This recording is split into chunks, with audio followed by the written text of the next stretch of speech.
Ladies and gentlemen, call this meeting to order for the Mayor and Board of Commissioners for March 26, 2024. Can I get the roll call, please? Commissioner Braun? Here. Commissioner Kleiner? Here. Commissioner Pearson? Here. Commissioner Warnick? Here. Let the record show you do have a quorum. Thank you. Will you rise for the Pledge of Allegiance, please? Pledge allegiance to the flag of the United States of America and to the republic for which it stands, one nation, under God, indivisible, with liberty and justice for all.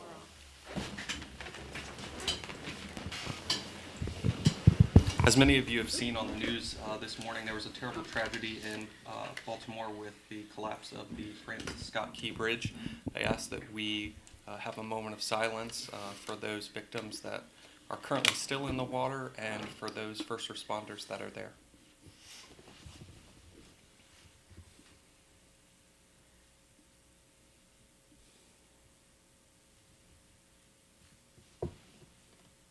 Thank you.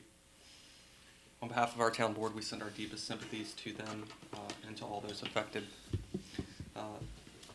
First thing on the agenda is the consent agenda. Town Administrator, do you have that? Yes, I do. It's pretty straightforward. You have your town meeting video summary, and then until we get through the budget process, we're still looking to have meetings twice a month, second and fourth Tuesdays.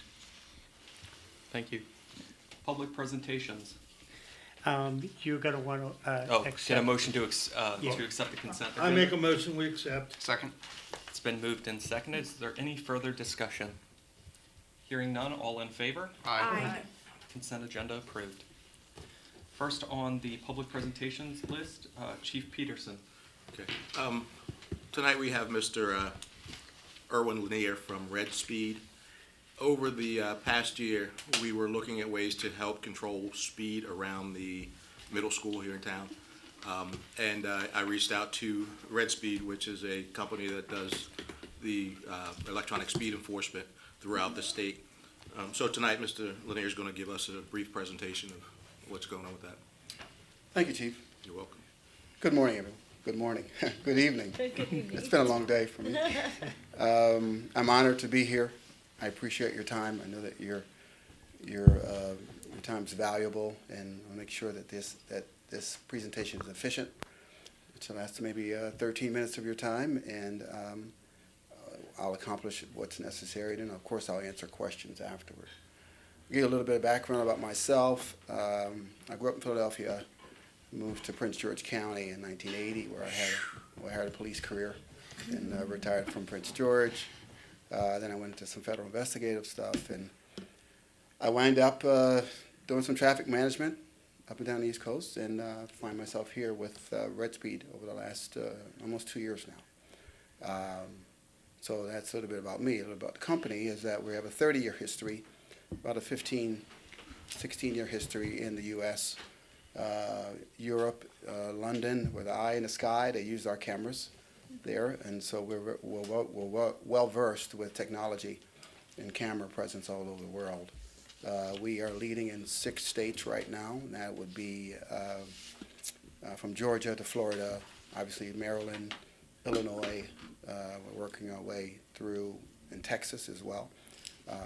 So we have a business model that is efficient, that's not heavy laden with man hours and staff and those types of things. So because of that, the business model really allowed us to go and come into areas and displace, in some cases, create new opportunities, such as where we are today versus other places that we've displaced because of their efficiency as well as their customer service.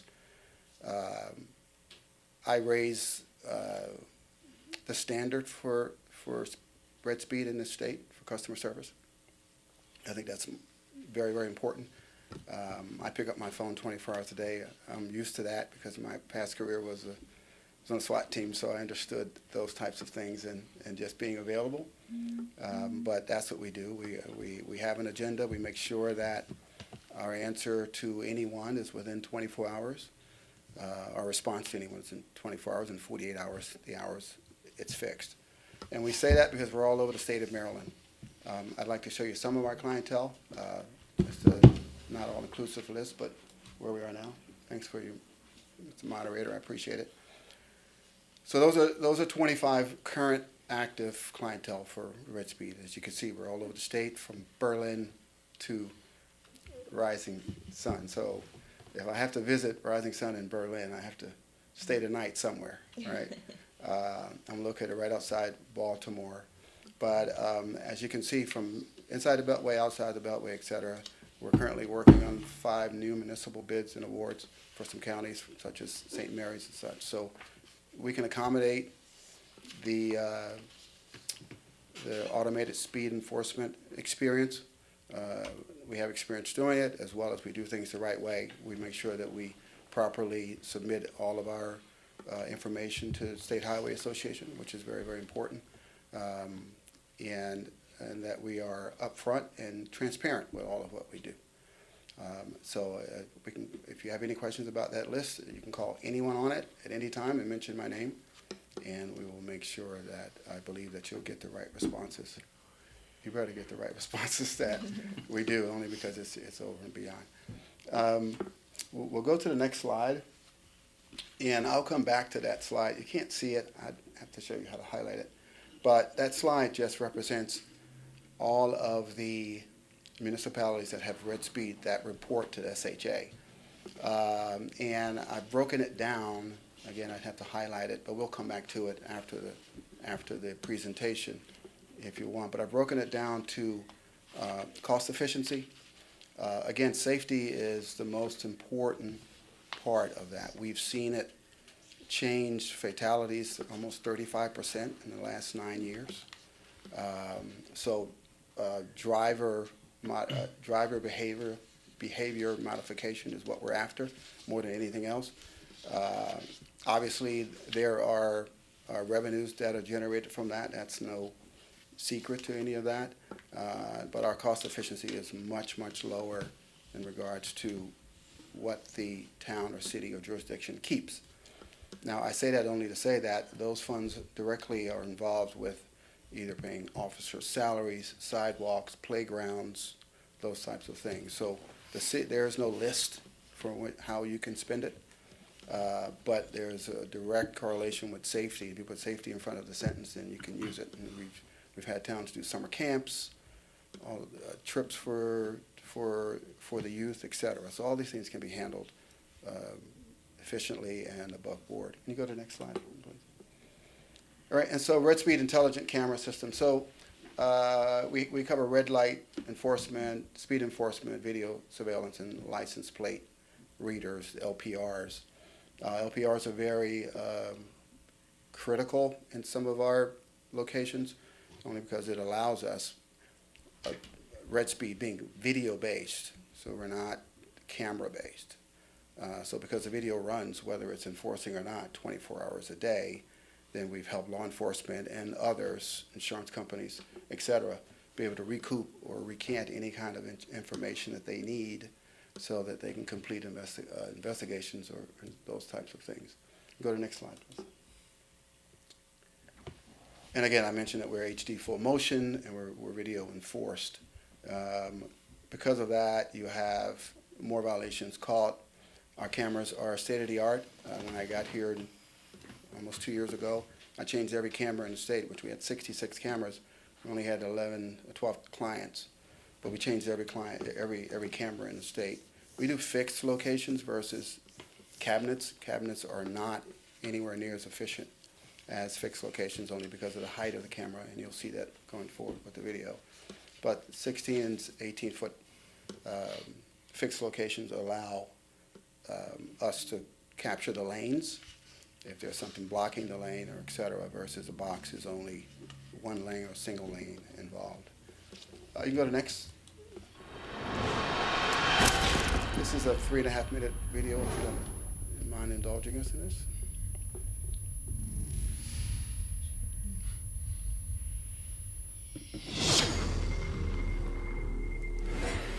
Red Speed USA is a proven leader in the automated photo enforcement industry.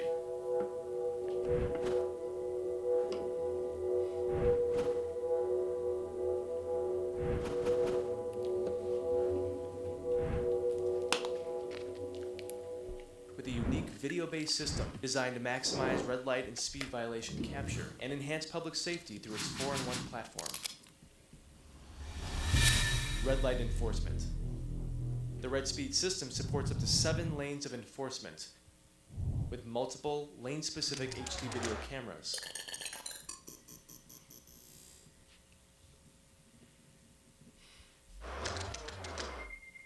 In combination with 3D radar or in-ground sensors, RedSpeed's system can capture multiple simultaneous speed and/or red light violations across all 7 lanes of enforcement. RedSpeed utilizes infrared illumination technology for night enforcement, eliminating the need for driver-distracting white flash. Unique to the RedSpeed system is the license plate rewind function. All competitor systems produce 2 still frames for evidence packaging, therefore missing the violation in case the still images are unclear, illegible, or obscured by other vehicles. RedSpeed's system allows for precise frame-by-frame extraction of license plate images by accessing archived video directly from the camera and rewinding or fast-forwarding until a clear license plate image emerges. This results in a documented 25% increase in violation capture and issuance. Video. The RedSpeed system provides both real-time video streaming and 45-day video archive access via any web-enabled device, PC, smartphone, or tablet. Authorized users can access HD video from any of the overview and lane-specific video camera streams, define the time of interest, and download the video clips directly on their device. No forms, no requests, no delay in waiting for a vendor to respond. Lane-specific video cameras are zoomed in to provide clear identification of vehicle features, color, make, model, and license plate images for all lanes of enforcement. Combination of overview video and lane-specific video allows for crime investigators to not only trace a vehicle through the intersection, but also read its plate. Speed. RedSpeed speed camera technology uses 3D object tracking radar detection, an above-ground, non-invasive detection method with lane-specific identification and speed triggers that record accurate speeds within plus or minus 1 mile per hour. The radar is powerful enough to simultaneously track up to 350 objects in its field of view. In addition to issuing speed violations, comprehensive speed statistics are compiled by the system and can help clients determine if there is a need for additional enforcement. Accurate speed readings can also be used in evaluating and setting the threshold for right turn red light violations. The system performs a daily startup calibration check and will start enforcement only after all checks are passed successfully. RedSpeed's speed cameras work in all weather conditions and can be configured to work simultaneously with red light enforcement, video surveillance, and automatic license plate recognition. License plate recognition. The license plate recognition module is a real-time license plate identification system with a centralized plate archive across all LPR-enabled cameras that works simultaneously with the red light and/or speed enforcement system. LPR leverages existing camera photo enforcement hardware and scans all vehicle plates that pass by the lane-specific video camera's field of view. LPR supports real-time Amber Alert functionality with text or email notifications to individual or groups of authorized recipients. LPR can import existing state and federal hot lists, generate custom hot lists, and export plate archive databases to third-party applications already in use by the customer.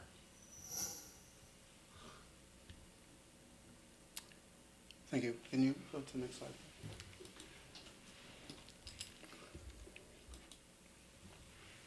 So there's no flash required, which is very important. Obviously, the oncoming traffic we've seen over the several states have been complaining about the flashes that they see, and so we've eliminated that with infrared. Go to the next slide. Again, we talked about multiple feeds, full capabilities with your current. If you have a camera system in the city, we can actually integrate that with that. Next. We talked about reporting features and traffic reports and searchability. Next, please.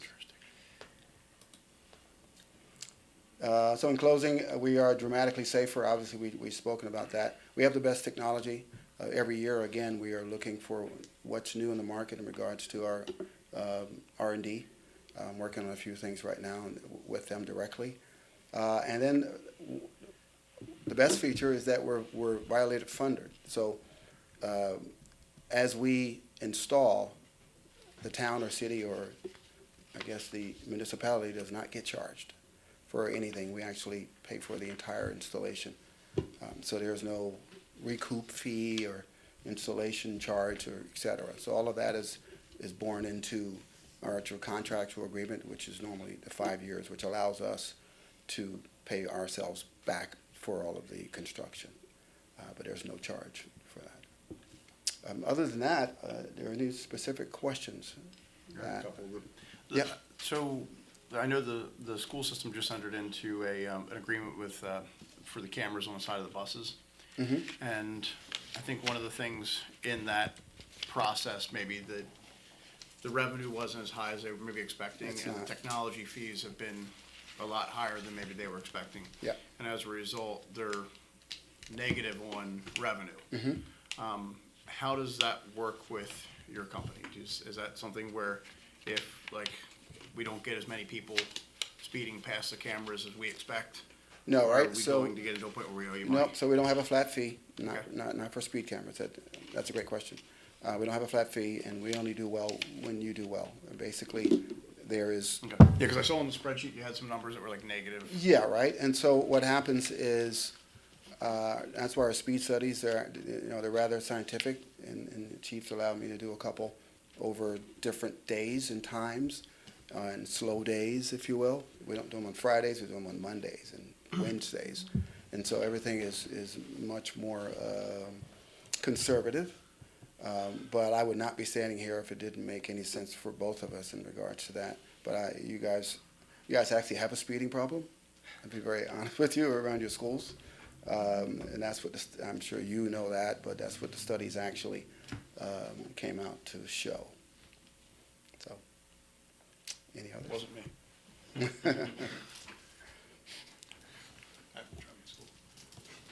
Anyone have any other questions? Thank you. Thank you so much. I appreciate your time. No, thanks for giving us your time, Yeah, I appreciate because it. we've been needing this for a while. Sure. Well, we'll do our best to make sure that we get it done correctly. Thank you. Thank you. All right, so we have a ordinance number 2024-03. Town Administrator, do you have that? Yes, I do. And if you'd like, this would be the first reading of the ordinance. For transparency, the chief and I worked on this yesterday. I sent it to the town attorney, and he had some questions for clarification. We do have 60 days in which, after we do the reading, it can stay in the queue for 60 days. We also are required by state law to have advertise for a public hearing on this.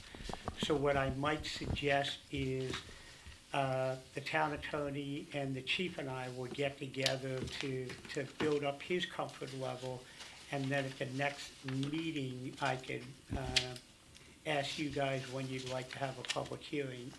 We would probably want to do this, and you guys correct me if I'm wrong, the state law did not say how many days in advance you had to do, it just said you had to have ample notice. So I figured that we would just stay consistent with our planning and zoning notices that are 2 successive weeks, with the first one appearing at least 14 days before the scheduled public hearing, just for continuity. Yeah. So that's what I see going forward. Makes sense. So to read, I'll read the boilerplate into the record, and then we'll just go over some of the salient points. It is a 11-page document, so we'll hit the salient points. This is ordinance 2024-03, an ordinance of the Town of Rising Sun, Cecil County, Maryland, amending and adding language to Chapter 4 titled Traffic, Vehicles, and Transportation of the Code of Ordinances of the Town of Rising Sun for the purpose of adding a new article to address the creation of school zone speed camera safety program and to repeal any and all other ordinances and parts of ordinances in conflict. So we have the standard couple boilerplate about the town of Rising Sun being a sovereign entity with the ability to pass laws. I'm gonna go to the fourth whereas. The town has identified and documented concerns raised by the community about vehicle speeding in and around our schools. And whereas driving in excess of posted speed limits is a major cause of accidents, injuries, and death. And whereas traditional enforcement of posted speed limits in the vicinity of schools requires that law enforcement enter traffic and stop a motorist in order to cite that motorist as a violator.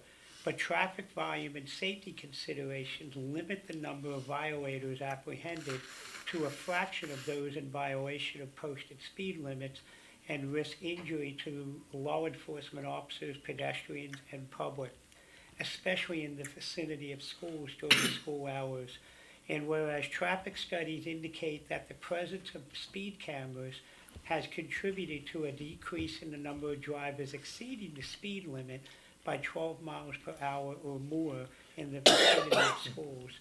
And whereas Title 21, Section 21-803.1 of the Transportation Article of the Annotated Code of Maryland allows school zones, hereinafter defined, to be established within 1/2 mile radius of any accredited public, parochial, or private learning institution for one or more grades, kindergarten through 12. And whereas Section 21-809 of the Transportation Article of the Annotated Code of Maryland authorizes and empowers the commissioners of the town of Rising Sun, hereinafter the commissioners, to implement and use a speed monitoring system consistent with the requirements of Title 21, Subtitle 8 of the Transportation Article of the Annotated Code of Maryland upon reasonable notice to the public and a public hearing. And whereas the school zone speed camera safety program is hereby created by the commissioners of the town of Rising Sun with the goal of increasing safety for students around schools with the use of automated speed enforcement. And whereas the town of Rising Sun has advised that speed monitoring systems strategically placed in areas where students typically cross the street and where the traffic studies indicated a higher occurrence of speeding drivers will enhance the school zone speed camera safety program. The next whereas we're talking about, that'll be filled in later of when we're gonna have a public hearing. After the public hearing, you would take those comments into accord and then at a later date, decide whether or not you want to move forward with this ordinance. In looking, we put this in chapter 4 of our current town codes titled Traffic, Vehicles, and Transportation.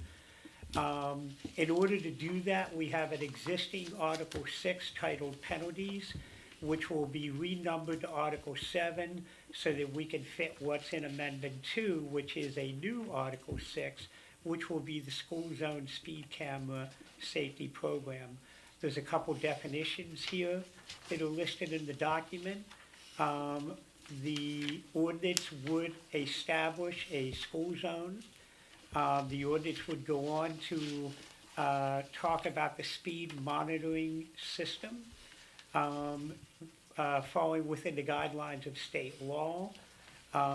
The school monitoring system would only operate Monday through Friday between 6 a.m. and 8 p.m. The speed monitoring system operator, the town shall designate one or more officers as speed monitoring system operators, but may enter into an agreement to supply and maintain speed monitoring systems. The speed monitoring system operator shall comply with the training that's set forth in the law. Calibration of the speed monitoring system would be done in accordance to the state law. Before activating a speed monitoring system in a school zone, the town shall publish notice of the location of the speed monitoring system and a newspaper of general circulation in the town of Rising Sun and on the town of Rising Sun government's website for at least 15 calendar days. Provide signs designating a school zone and indicating the use of speed monitoring systems as required by the state law. if a mobile or stationary speed monitoring system is moved to or placed at a location where a speed monitoring system has not previously been moved or placed, a citation may not be issued for a violation recorded by that speed monitoring system until signage is installed in accordance with paragraph B of this section, and for at least 15 calendar days after such signage is installed. Citation and penalties, we're basically differentiating between someone who gets a citation that's done in person by a police officer on location compared to a citation that would be generated by this speed monitoring system. The actual penalties associated with are going to be listed in that new Article 7. Revenues received by the town from the school zone speed camera safety program shall first be used to recover the cost of implementing and administering the school zone speed camera safety program. Any remaining balance shall be used for public safety purposes as set forth in the annual budget adopted by the Commissioners of Rising Sun. There will be a program administrator that will oversee the monitoring system. That program administrator will be our chief of police. The program administrator shall comply with the training requirements as required by the transportation article. There will be a local designee. The town of Rising Sun shall designate an official or employee to investigate and respond to questions or concerns about the speed monitoring system.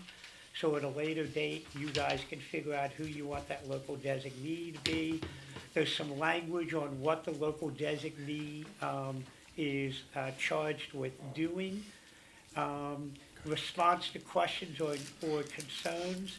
On receipt of a written question or concern from a person, the local designee shall provide a written answer or response to the person within a reasonable time.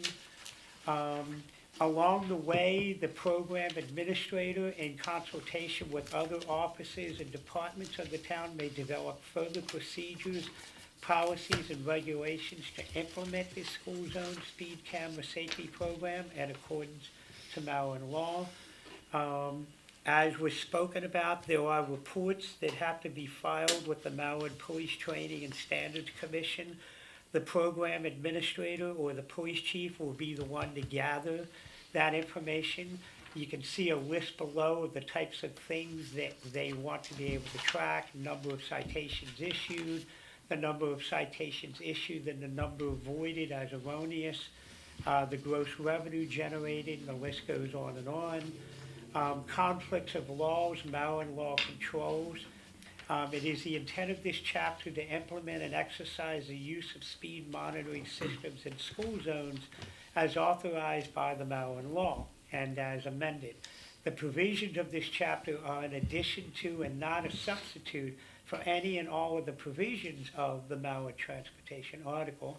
In the event of any conflict between the provisions of this chapter and the incorporated provisions of the Maryland Transportation Article, the provisions of the Maryland Transportation Article as amended shall control.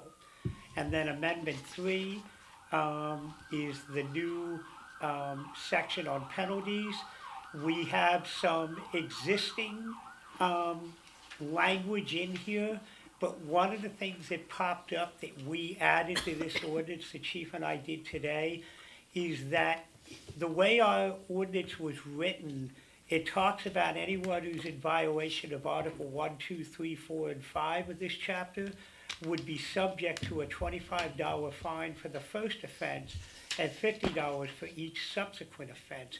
However, this entire chapter covers more than just speeding. And in our chapter, it's rather silent about speeding, because the police department, and chief, correct me if I'm wrong, they follow the state guidelines on speeding. So it's a little ambiguous as to whether or not we have to repeat that language in here. But for clarity's sake, the chief and I decided to add at the end of that section that after it talks about $25 for the first offense and 50 for each subsequent offense, again, that is not related to speeding. We added language that says, with the exception that any in-person subject, any person subject to an on-scene or in-person citation for speeding shall be subject to the penalties and fines as set forth in subtitle 803, titled Maximum Speed Limits altered by local authorities of Title 21 of the Transportation Article of the Annotated Code of Maryland. For people out there watching this, what that means is based upon the amount of speed you are above and beyond the regulated speed dictates what your fine is going to be. So we're not attempting to mention that in this section. However, we are talking about what the fine would be if you get a citation as a result of going through a speed camera situation, and that fine would be a civil penalty in the amount of $40 per violation is hereby established. The penalty shall be paid as instructed on the printed citation. A citation shall be mailed to the owner liable under the subsection A of this section. A citation pursuant to the Maryland Transportation Article of the Annotated Code as amended. And in a contested case before the District Court of Maryland, the penalty shall be collected by the District Court in accordance with the Section 7-302A of the Courts and Judicial Proceedings. Failure to pay the penalty or to contest liability in a timely manner is an admission of liability, may result in the refusal by the Maryland Motor Vehicle Administration to register the motor vehicle, and may result in suspension of the motor vehicle registration. Basically what we're saying, first of all, is this ordinance will be on file here in the office, so anyone who wants to see it. There are going to be a couple more revisions that might be made as a result of the chief and I getting together with the town attorney. And we'll get back to you hopefully at the next meeting, and then you guys can schedule a public hearing to receive comments for it. Thank you, Town Administrator, and this ordinance will be posted on our website, correct? Yes, and we'll make sure it's draft at this point, because there might be some modifications to it. And let me say, any modifications are going to be minor there, because state law sort of prevails on what you can and can't do. So there isn't like there's a lot of stuff we can do in here to change the state law. Thank you. Thank you for the presentation. All right, Resolution 2024-05, which is the fee schedule, Take care. BAF and abatement fees. Abatement Yes. fees. Town Administrator, do you have that? Yes, so this is sort of a straightforward resolution to make an amendment to our benefit assessment fees and our abatement fees. In summary, what this is that we want to make another modification to our benefit assessment fees, which are the fees that are basically impact fees that we've talked about ad nauseum here for close to 15 years now. Impact fees are what an individual pays in order to build a new home or a new business that was not currently connected to our water or sewer system. And we want to make sure that the development community of larger developments to a larger scale are paying their fair share of impact fees. So that's one of the changes proposed here. And the other one, and I think this might have been done before most of the board started serving. Augie might have been on board at that time. I think around 2008 or 2009, we created in our fee schedule the fees associated with when our people have to go and abate an issue on a property, whether it be someone refusing to cut the grass, junk in the yard, it could be a rundown house that needs to be secured, or a business that's a public hazard. We created a section called Emergency Measures and Abatement Cleanup Services, and we created a fee structure that is now basically, 14 some odd years older now, and it doesn't accurately reflect our labor rates. So we want to make 2 or 3 little subtle changes to that fee schedule to make sure that the town is being compensated for the service. Before we read this, I want to make sure a couple things are clear. When we do this emergency abatement, this is not intended to provide an economical alternative for people who don't want to maintain their property. In other words, you don't want people saying, I'm not gonna go out there and clean up the yard, just let the town do it. So the fees are steep, and they're meant to be steep to motivate people to take responsibility for their properties. So I wanna make sure that is made clear. So skipping, if you guys are good with that, I'll read the resolution into the minutes. Please. So, the fourth boilerplate, whereas the town's current fee schedule contains section 6 titled Annexation, Stormwater Management, Land Development, and Zoning Fees, which provide for the establishment of benefit assessment fees associated with the development of land. And whereas the town's current fee schedule also contains section 8 titled Emergency Measures, Abatement, Cleanup, and Services, which provides for the establishment of fees associated with the town's costs for providing town employees to clean up property or provide emergency abatement services when the property owner fails to perform such tasks. And whereas the mayor and commissioners would like to modify these 2 sections to ensure that the development community is adequately paid for impact fees associated with large-scale developments, and to also ensure the town is adequately compensated for the costs associated with cleaning up properties that have been neglected, such as high grass removal of trash and debris, pest control, to mitigate health hazards, securing of unsafe structures, to prevent unauthorized entry, shoring up or demolition of irreparable buildings posing safety risks, and to maintain public safety and community standards. And therefore be it enacted and resolved that the mayor and commissioners of the town of Rising Sun are modifying section 6 titled Annexation, Land Development, and Zoning Fees, subnote G titled Benefit Assessment Fees, and to also modify section 8 titled Emergency Measures and Abatement Cleanup Services, subnote B titled Public Works Labor Rate. Changes in formatting are not tracked in this resolution.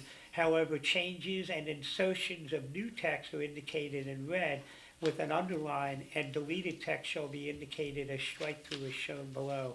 So the first amendment in section 6, under benefit assessment fees, the stuff that's in black is already in there, and what we're doing is eliminating the $1,000 discount of benefit assessment fees described in paragraph G above, if paid in full upon issuance of a building permit. The reason for that is we have a lot of new homes coming in, and one development in particular could see a cost savings of upwards of $400,000 with that $1,000 discount, and that's not what the original intent of this resolution was for. So we're striking out that $1,000 discount, and we're now basically saying that benefit assessment fees are to be submitted with the building permit application for each building lot. And that is typically how benefit assessment fees are collected in communities upon issuance of the building permit. And then the rest of that section is just renumbered. The second amendment is to section 8. This is where I talked about our public works labor rate. And within the fee schedule, we have subnote B titled Public Works Labor Rate. We're adding language that the below labor rates reflect work performed during normal working hours.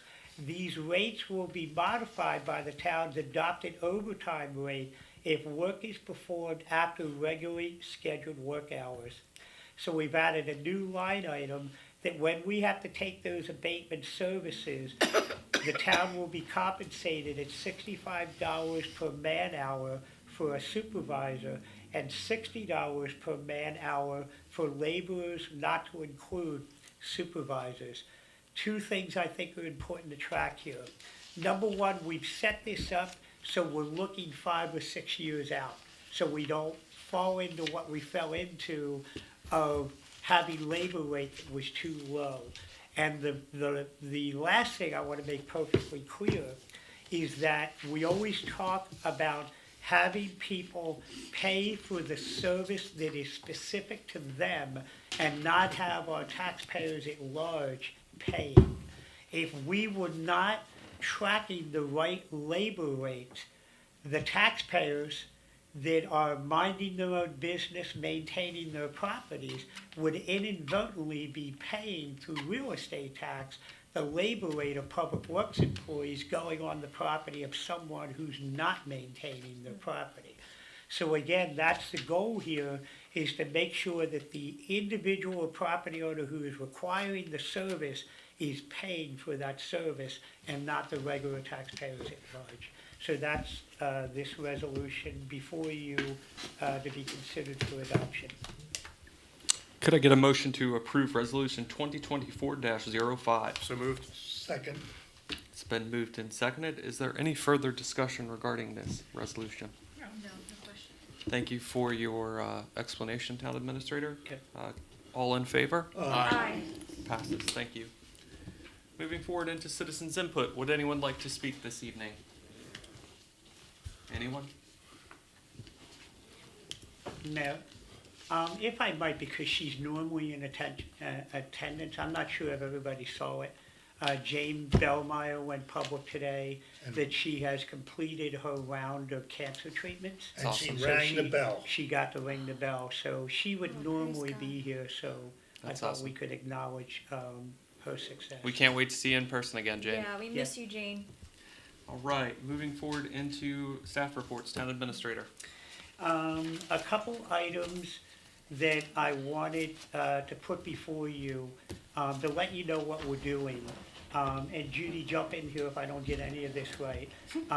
We've been moving towards getting the windows at the church repainted. And it was roughly about 70 some odd windows. There's a likelihood that some of those windows probably have lead paint. There's a likelihood that some of those windows need to be glazed. So we asked for a price originally and only got one price. So we went back to the drawing board and got 3 proposals. And we got one proposal from Colossal Contractors for a total of $23,800, another one from Lux Commercial for $32,870, and a third proposal for $48,465.96. Judy and her people did a great job of reviewing and verifying. We intend to move forward with the bid from Colossal Contractors. It is the lowest bid, and it is a very qualified bid. They have a very good reputation. They've done a lot of painting, I believe, for the city of Baltimore, Judy was telling me. So they're familiar with big projects. And they also provided us certifications of all of the painters that will be on the job that are certified in lead abatement practices. And then we are also going to have our people, namely Josh, babysit them to make sure they are doing the things such as covering things up and removing any paint chips on a daily basis that might fall on the ground. So if you guys want to approve that recommendation, I'm not sure if it's necessary because it is part of our normal process, but I think it's just part of our normal process, but Yeah. Town Administrator, one of the questions I had was about the, some of the molding is missing. Are they gonna be able to fix that on some of the windows? That's part of it. And Okay, then also too, perfect. the wood around the door, if they start to paint and the wood's bad, they'll be replacing that wood. Okay. And just to keep the board updated, we're working really hard to make sure that the outside really shines first, and then we'll start working on the interior, which we'll have more updates on, but we wanna make sure that the outside is well taken care of and looks good. Ken. The second item I have, I want to bring you in the loop. This is something that we've always been talking about, and Augie, this really resonates with you, is the condition of our lagoon. And when we built that wastewater treatment plant, MDE sort of gave us the latitude to not have to decommission that lagoon immediately, to stabilize it so that it's not an issue. And we are also able to discharge into the lagoon because when you run through all the environmental statistics, the sludge that we put in the lagoon is de minimis in its volume, that natural degradation of the sludge will occur, and it will dissolve the very same way it did when the lagoon was part of the actual treatment process. However, one of the things we are running into is the discharge pipe coming from the new Orville oxidation ditch is essentially a fixed pipe. And so all the sludge is accumulating in one area and is not displacing the way we would normally like it to. So we're getting sludge islands that are coming up, poking up through the lagoon. There's nothing harmful about that, but we want to break that up. Josh and Judy did a great job of getting a local contractor come in here that's relatively familiar with the process on what we could do, but we felt the price was really pretty high. And so we checked with our engineering firm and we bounced some ideas off them, and they have concurred that we can get high pressure hosing, which I want to reserve completing the conversation until I talk to the entity that might be able to provide that for us. I think you could read between the lines who I'm suggesting. A large volume water stream will disperse that out into the lagoon so that it will inject oxygen into it to some degree, which is why we're not really getting a breakdown, because it's just sludge mounded up and not dispersed out. So we're going to work on doing that. Town Administrator, Yeah. I think that Commissioner Pearson should break that sludge up, if you wouldn't mind. No, I'll be more than happy to. Yeah. So we're going to work on doing that. But one of the reasons why we didn't want to spend the large amount of money that came in already is because we are definitely in the running for a federal government grant to decommission that entire lagoon. And we should get word of that around August. If it is approved, we'd probably be able to break ground on decommissioning the lagoon around April. I just want to, reemphasize that is monumental, because we've always been told we'd be spending about $1.5 million to $2 million to decommission the lagoon, and another $2 million to now deal with the sludge. If we can get this grant money, that's a huge savings to the residents of our community. So we didn't want to pull the trigger on doing it another way for a large amount of money if we could just hold on until August. Are they gonna use a submersible pump and utilize the current water in the lagoon for the high pressure? I guess I'll say it because I'll follow up. The idea is to get the fire company and have them draft out of the stream down there, not out, because you can relate, you don't want that coming in your truck. They can draft out of the stream, and then we could get maybe a 500 gallon per minute deck gun on a ladder truck and just rotate it around in there to blow, to try to get that. So dispersed. you're doing this on a rotating basis. Our thought is we'll do it one time, and then we're gonna see if we can't figure out a way to do either an articulation of that pipe extension so that our people can relocate it every couple of months to get it to disperse out. but we're also looking to purchase basically a little floating platform that we could put a trash pump out there and suck sludge out of it on a regular basis and relocate it to other areas of the lagoon. Now, Chris George isn't gonna be involved in that, is he? Okay. I don't know where you're going with that, but Chris in the boat? no, his boat has holes in it, so that's not gonna work. So those are our ideas right now.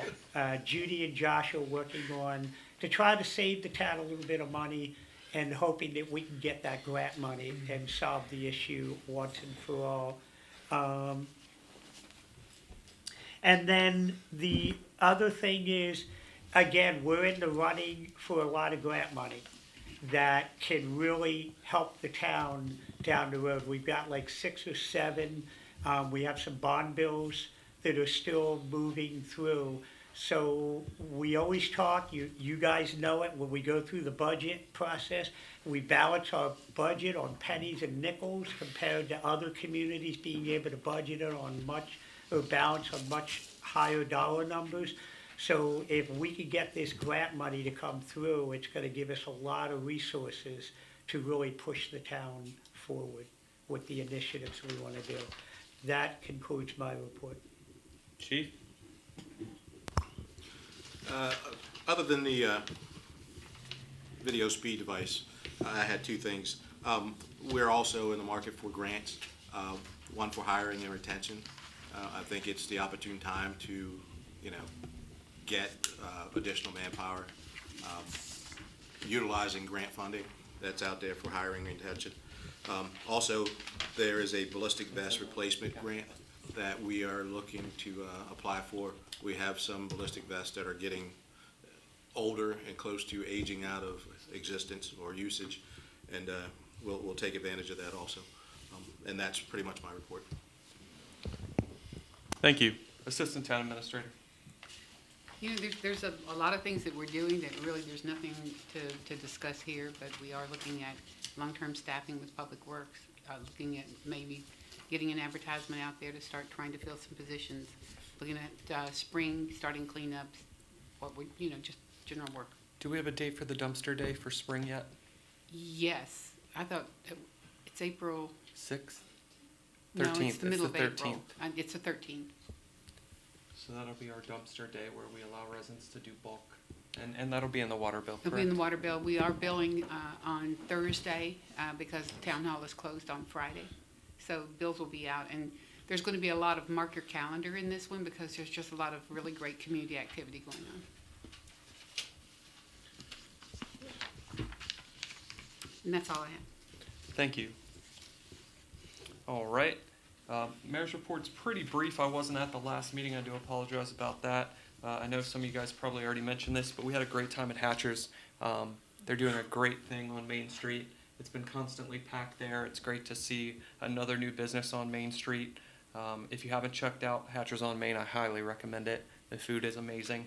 I did also want to say that the chief and I attended a Read Across America event at Rising Sun Elementary School. The chief tried to re-enroll me into 3rd grade and asked for the paperwork for that, but we had a great time reading to the kids, and they seemed to enjoy it. I also visited the Tome School for Mayor for a Day. Their essay contest, the Tome School has won the last 5 years, so it's been great that they have been involved and have their students write for that contest. The chief and I also visited with the governor who came to Elkton this past Friday. We were lucky enough that Mayor Alt invited us to visit the Elkton Community Center. It's a great venue. The venue itself has a lot of really cool things that we may be able to use for our new community building. They host different types of programming there, so it was wonderful to see and get some ideas. We also had a commitment from the governor to come see us here in the town this summer, so that's great. And we gave him some Rise and Grind Maryland-themed bagels and cupcakes. Last but not least is our upcoming initiative. The town is going to be putting in a new grant request for Project Restore 2.0, which is a business development grant. We're looking to potentially get another new business here on Main Street. The qualifying businesses have to be in town and within our municipality. We look forward to potentially having yet another new business join our Main Street. Mayor, can I add to that? Sure. Because obviously we're trying to take the opportunity because of a misconception out there in the community. The requirement of it being in town is not our requirement, it's a state requirement. And it also has to be in a sustainable community area. So there's been a little scuttlebutt online that we were prohibiting a business from being able to open up. They were proposing to use that money outside of town, and we're not permitted to use that money in that manner. So just wanted to clear the air with that. Thank you, Town Administrator. That's the end of my report. Moving forward into Commissioner comments. Commissioner Braun. I have no report. All right. Commissioner Kleiner. I don't have a report. Commissioner Pearson. I do. Okay, first of all, Saturday, April 6th, Little League parade. Streets and roads will be closed. So please understand, if you can't get through town, you've got 2 weeks at least notice. And second of all, as it's getting warmer, remember, kids are gonna be out on the streets. They're gonna be, in a few weeks, they're gonna be walking to Little League games. There's more activities. Please drive safely. And that's the end of my report. Thank you, Commissioner Pearson. Commissioner Warnick. I'll refrain from this week. Okay. Thank you. On the agenda, you'll see the Board of Zoning Appeals and Planning Commission schedule, as well as upcoming town events and holidays, and the trash, recycling, and yard waste schedule. Is there anything to come before the board? Can we just make sure we draw attention to Board of Appeals meeting on April 11th for the PUD request for the Knutson property, and that meeting will start at 5 p.m. April 11th at 5 p.m. Yes. Perfect. Anything else to come before the board this evening? More. Hearing none. Can I get a motion to adjourn? So moved. Second. It's been moved and seconded. All in favor? Aye. Meeting adjourned.